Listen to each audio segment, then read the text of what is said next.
अनि because I'm born and raised in India, मेरो नेपाली यस्तो परिपक्व छैन, so म क्षमा चाहन्छु that I'll be speaking in either English or if you allow in Hindi.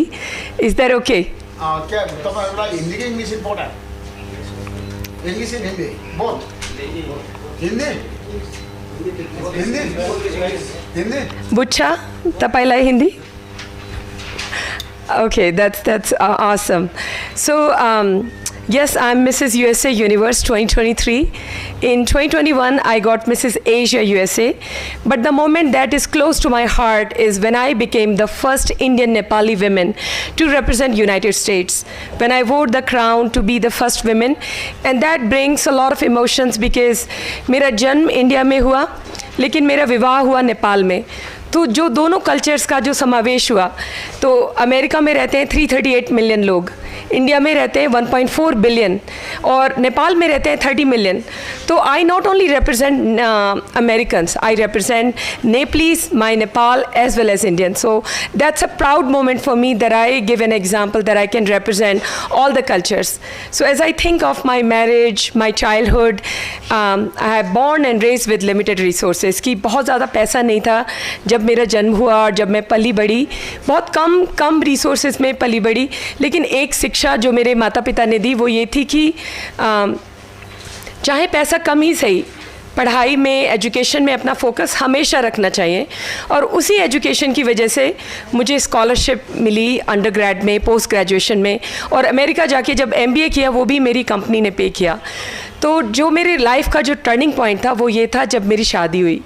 और ये भी एक भगवान का शायद कोई कोइंसिडेंस था. श्री मंगल प्रसाद गुप्ता जी जो माननीय मेंबर ऑफ पार्लियामेंट है यहाँ पे, उन्होंने मुझे पसंद किया अपनी बहू के रूप में. और फिर मेरा अमेरिका जाना हुआ. वहाँ जाके उन्होंने इतना प्रोत्साहन दिया, वहाँ जाके भी मैंने रुकी नहीं, वहाँ जाके मैंने MBA किया. एक छोटा सा वाक्य मुझे याद है. When my father in law came to meet me and he was asking me a question, tell me about the economy of USA, and that got me inspired. तो अमेरिका गई, वहाँ पे MBA किया. फिर अभी now I have been working for companies like Amazon, Microsoft, T-Mobile, and then I decided I should go for pageant. Pageant भी इसलिए किया क्योंकि कहीं ना कहीं मुझे लगता है कि आज भी जो डेफिनेशन है ब्यूटी की, वो बस शायद गोरा रंग है. ब्यूटी इज़ बियॉन्ड गोरा रंग. ब्यूटी चाहे आप मोटे हो, चाहे पतले, चाहे लंबे, चाहे छोटे, चाहे काले, चाहे गोरे, ब्यूटी इज़ आपका कॉन्फिडेंस. अगर आप अपने कॉन्फिडेंस को लेके कुछ काम करते हैं तो that's real beauty. Also beauty is making sure that you own your identity. आप जिस भी शहर के, गांव के, नेशन के, कल्चर के हैं, मेक श्योर आप उसे कभी नहीं भूलें. वो रियल ब्यूटी होती है. तो अपनी जो रूट्स है उसे कभी ना भूलें. Anyways, moving forward in future, now that I have won the title and I've been working in corporate for a long time, moving forward, my first goal is to make sure that I represent Nepal on an international platform. अभी मुझे कभी कभी बहुत दुख होता है कि जब मैं अमेरिका में कुछ लोगों से बात करती हूँ, उनको ये भी नहीं पता कि नेपाल एक कंट्री है. तो ये बहुत बड़ा गैप है शायद इंटरनेशनल प्लेटफॉर्म पे, that I wanted to bring to the surface. So today I own a company called Ignite. Ignite में I consult, I teach, I coach 360-degree coaching to queens and models and other girls and career mentorship. वहाँ पे मेरा एक ही गोल होता है कि how do I make sure that I show Nepali cultural heritage to the international platform. अभी I just got Mrs. Grand International की directorship. वहाँ पे I'm creating a title called Mrs. Grand Nepal USA, so that when a participant comes on an international platform, people know that that's a country, that's a representation, that's a culture that we need to show on an international platform. तो एक ये बहुत बड़ा मेरा गोल है कि किस भी तरीके से हम नेपाल की जो इतनी अच्छी हेरिटेज है, इतनी एंशिएंट हेरिटेज कल्चर है, उसको किस तरह से हम लेके आए इंटरनेशनल प्लेटफॉर्म पे. एक बड़ा मेरे लिए जो लर्निंग थी जब नेपाल में शादी हुई, वो ये थी कि नेपाल में भी इतनी बड़ी डिवर्सिटी है. यहाँ पर भी नेवारी कल्चर है, ब्राह्मण हैं, गुरुंग हैं, मदेसी हैं, यहाँ पे बहुत बड़ी डिवर्सिटी है. तो पहले मुझे लगता था कि नेपाल में एक ही कल्चर होता है क्योंकि छोटी कंट्री है. बट जब आई तो वही जो चीज़ मैंने एक्सपीरियंस की, मैं चाहती हूँ कि वो इंटरनेशनली यूरोप के लोग, south Americans, Americans, Africans, everybody should know.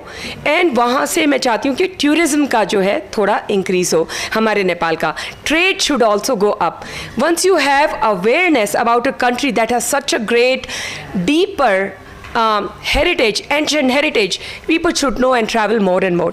So मुझे लगता है कि there are opportunities in Nepal for tourism, for trade, for cultural collaboration, and also for security. And on those grounds, we can move the country, the girl power, the emancipation, the empowerment to a whole different level.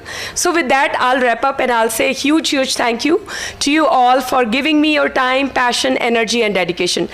Thank you so much.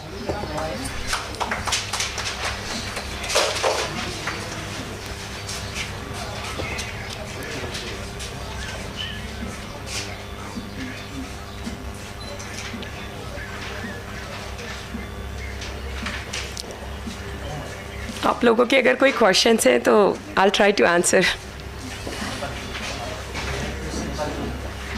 अगर आप नेपाली बोलेंगे तो मलाई बुच्छा अलिकति, if I don't understand I'll ask questions. तपाईले नेपालको कल्चरलाई चाहिँ इन्टरनेसनली कसरी रिप्रेजेन्ट गर्नुहुन्छ भने Yeah. तपाईले चाहिँ कसरी गर्न सकिन्छ भनेर आइडिया आफूले सोच्नु भएको छ, त्यसलाई कसरी अन्तर्राष्ट्रिय गर्न सक्छ तपाईको माध्यमबाट? Right. तपाईको प्लान के छ? So first plan is that any time I go and speak in any platform. So we were celebrating International Women's Day and I was talking to Anuradha Koirala ji that time. So now that I go to universities, I go to different platforms and other institutions, I always represent myself, not only just American, but also Nepali Buhari and also Indian girl. So that's first representation. Second, I now own a directorship of Mrs. Grand pageant. It's an international pageant. जो हमारी winners होंगी, they will go to Vietnam to compete. तो वहाँ पे I'm creating a title called Mrs. Grand Nepal USA. So that there is a one title that one country represents, so that's another representation, that when a girl comes and represents her culture, evening gown, national costume round, that's another representation. And then I'm now actively involved with NRN, which is Non-Return Nepali organization back in USA. And also I do cultural programs with our Nepal Seattle Society, because I live in Seattle. So those are certain grounds. That's how I try to represent more and more about Nepali culture. We have about, so I live in Seattle. We have about 800 Nepalese living in Seattle, and majority of them know me and I know them. But I do fundraising through my concerts. I sing, we do dancing. Even though it's a Nepali event, I try to do my own dance. But that's how I try to bring, okay, whichever way is possible, and invite not only just Nepali but also Americans, so that not only our people can see our cultural heritage, but also non-Nepali can come and experience what we have to offer. Those are the places where I represent Nepal.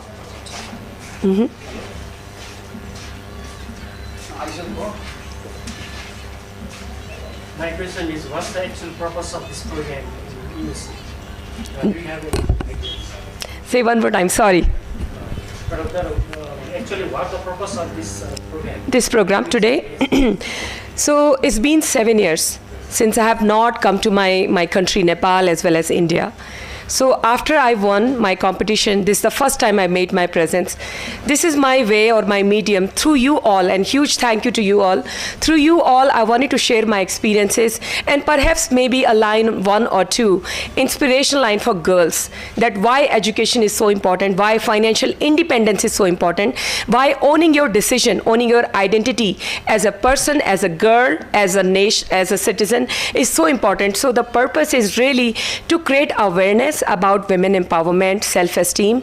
If I can do it, if I'm somebody who's born with limited resources, with very less money, if I can do it and achieve this feat, any girl in Nepal or India or anywhere in the world can do it. So that is really the purpose of making sure that my experiences, my journey can reach to most of the people in Nepal. Recently, during this speech, our country is very short country, Chota country, ji. Yes, do you explain what's the meaning of Chota country? Chota, I think Chota is not Chota. Chota is like population wise Chota, area wise Chota. जैसे India का जो area है, जो land है, वो America का 1/7 है अगर लैंड देखेंगे, लेकिन अमेरिका की जो पॉपुलेशन है वो इंडिया की 1/10 है। तो छोटा मतलब किसी का सेल्फ एस्टीम छोटा नहीं, छोटा मतलब छोटी पॉपुलेशन, वो मतलब है छोटे का। लेकिन छोटा मतलब ये नहीं है, देखिए आप कितना ज़्यादा यहाँ पर ऑफर है। We should be proud that we are Nepali citizen, we should be proud, I am proud that I am Nepali Bihari. When I came, we have Kapil Vastu, we have like so many amazing, when every time I come, if you go to Pokhara, even Switzerland, I don't know if you guys have seen pictures of Switzerland, even Switzerland feels short of Pokhara. It's so beautiful. If you go to Raj Darbar or if you go to Pashupatinath, those cultural heritage, and just imagine if people in South America, they know about Pashupatinath and the beauty of Nepal, what will be the level of tourism? So if we have that level of transportation awareness, you can improve tourism, you can improve trade, you can improve collaboration, you can improve funding through like international platforms. So there is a lot more that this country has to offer to the international platform. That's what I'm trying to say. Even though we have 30-40 million people, but we have, I don't know, billions and billions worth of cultural heritage that we have to offer. So we are no less than any other country in the world. Could you please tell us what's जी. the future plan? जी future planning अभी तो यही है, अभी जैसे मेरा जो कंपनी है इग्नाइट, उसका जो अर्निंग है मैं चाहती हूँ कि मैं NGOs में यहाँ दूँ। अनुराधा कोइराला जी से एक बार मेरी चर्चा हुई थी, तो मैं चाहती हूँ women trafficking and domestic violence के लिए मैं जो है थोड़ा फंडिंग दूँ। दूसरा है निर्मला गावली जी, तो उनको मैंने इनवाइट किया था माइक्रोसॉफ्ट में विमेंस डे में। तो उनके NGO जिसका जो कोलैबोरेशन है अमेरिका में, उसका नाम है TRIFG। उस कोलैबोरेशन में भी मैं फंडिंग देना चाहती हूँ। मुझे ऐसा लगता है कि फंडिंग और आपका टाइम, ये दो बहुत ही अमूल्य रिसोर्सेज हैं जिसके थ्रू आप बहुत हेल्प कर सकते हैं। और तीसरा एक गोल है, वो है रिप्रेजेंटेशन। दुख होता है जब मुझे ये लगता है कि बहुत लोगों को इंटरनेशनली, यूरोपियन स्पेशली, जिनको नहीं पता कि नेपाल एक कंट्री है, वो बताना बहुत ज़रूरी है। इसलिए through ignite and through my own pageant जो मैंने अपना क्रिएट किया USA में, उसका नाम है मिसेस ग्रैंड USA, जहाँ पे नेपाल का एक टाइटल क्रिएट किया है। वो इसीलिए क्रिएट किया है कि ये बताने के लिए कि नेपाल एक कंट्री है, नेपाल कोई स्टेट या कोई सिटी या कोई पार्ट नहीं है, नेपाल अपने में एक इंडिपेंडेंट कंट्री है। तो अवेयरनेस बहुत ज़रूरी है, और जब तक वो अवेयरनेस नहीं होगी, मैं चाहती हूँ वो आगे एमेंसिफिकेशन नहीं होगा। और एक और प्लान है, एक प्रोग्राम है ओपेयर कल्चरल प्रोग्राम, जिसमें लड़कियां हर एक कंट्री से USA में आती हैं और कंट्रीज़ में भी जाती हैं। वहाँ पे वो पढ़ाई करती हैं, उनको 2 साल का वीज़ा मिलता है और वो एक फैमिली के साथ रहती हैं। तो मेरे साथ पिछले 6 सालों से मैक्सिकन, थाईलैंड, बहुत कंट्रीज़ की लड़कियां रहीं मेरे। उन्होंने बच्चों को देखा, उन्होंने पढ़ाई की, वीज़ा लिया, लेकिन उस प्रोग्राम में नेपाल अभी तक शामिल नहीं है। तो मैंने इस विषय में अपने ससुर जी माननीय श्री मंगल प्रसाद गुप्ता जी से चर्चा की है कि why Nepal is not part of this program. उनको फ्री एजुकेशन है, फ्री वीज़ा है और उनको कल्चरल एक्सचेंज मिलता है, वहाँ पर वो पढ़ती हैं, इंग्लिश अच्छी होती है, तो why Nepal is not part of, that's an opportunity. तो इस अपॉर्चुनिटी को हम क्यों नहीं ले रहे? तो ये 4-5 जो है अभी के मेरे गोल हैं, जहाँ पे मैं चाहती हूँ कि मैं ये नेपाल के लिए या मेरी जो कंट्री है जिसमें मेरी शादी हुई, उसके लिए मैं करूँ आगे। तो ये मेरे गोल हैं अभी। बहुत प्यारा क्वेश्चन था ये आपका।